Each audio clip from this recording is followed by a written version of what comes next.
Hey everyone, I'm coming to you right now from the hospital. I was admitted yesterday because I spiked a fever yesterday morning after using my port. I'd gotten the go-ahead on Monday from my doctor, from my primary care doctor, to go ahead and use it because it looked good, and she talked to the surgeon who put it in, and he said it looked good, that I could go ahead and use it, but if I spiked a fever, it would need to come out. So I accessed and ran my fluids and everything on Monday, and things were fine on Monday, and then yesterday morning, at about 5:30, I started having full body chills and shivers and not good, and started spiking a fever, and headed up to talk to my doctor, and then headed off to the emergency room.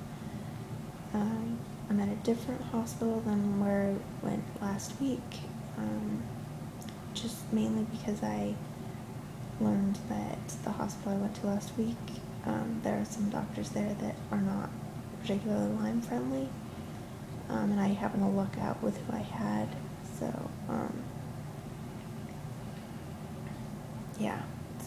but the hospital that I'm at, I came here because Eric's mother knows a lot of the doctors here, and she is a nurse practitioner in a GI practice right down the street from here, and the doctor who's in her practice also practices here at the hospital, and he's actually here today, or yesterday. It's like 4:30 in the morning. I can't really sleep anymore. So he popped in and said hi. I didn't know him, but Eric was here and he knew him, and Eric's mom was here when I was in the ER. She came by yesterday morning, and then she was here when I came out of surgery after getting my port removed. So I was in the ER yesterday from about 7:30, 7:45, until I was finally brought up to my room at about 5.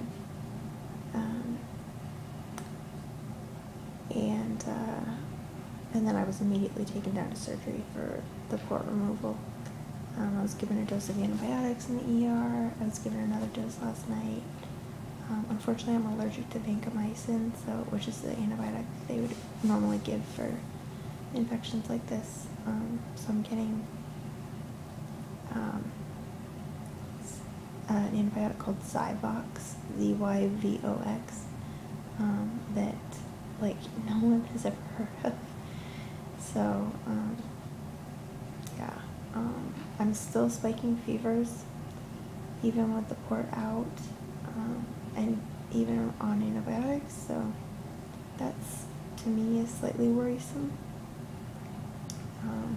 I spiked a fever during the night up to 102, and it's kind of hard to sleep when you're cold and then drenched in sweat. It's not the most pleasant thing. So I just overall feel gross, and I hope that I can possibly shower or something sometime later today. So the plan was, what the doctor who's in charge of my case had talked about, was that he thought that I would only need to be admitted overnight, and that I would likely go home today. I don't know if the fact that I'm still spiking fevers changes that. So we'll see.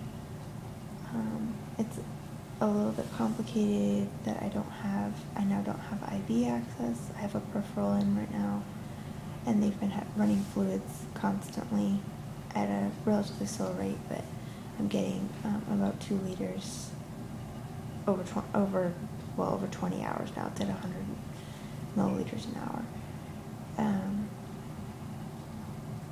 Although they run antibiotics in too, so it's not actually. Anyway, whatever. So I'm likely going to have to deal with peripheral IVs for a little while, and then possibly get a PICC line, which I would much rather just be able to jump right back in and get a port again, rather than have to deal with the PICC line. But I'll be in contact with my doctor and see what she thinks and see what the doctor here thinks, and all of that. So that's what's going on. Yeah. Everyone here has been really nice.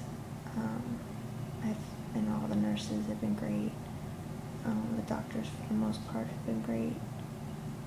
And I feel like I'm being taken care of, so that's good.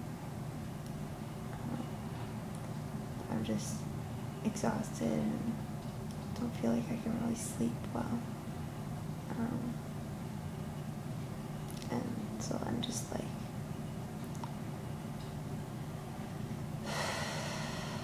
I'll get through this. It's just hard. So,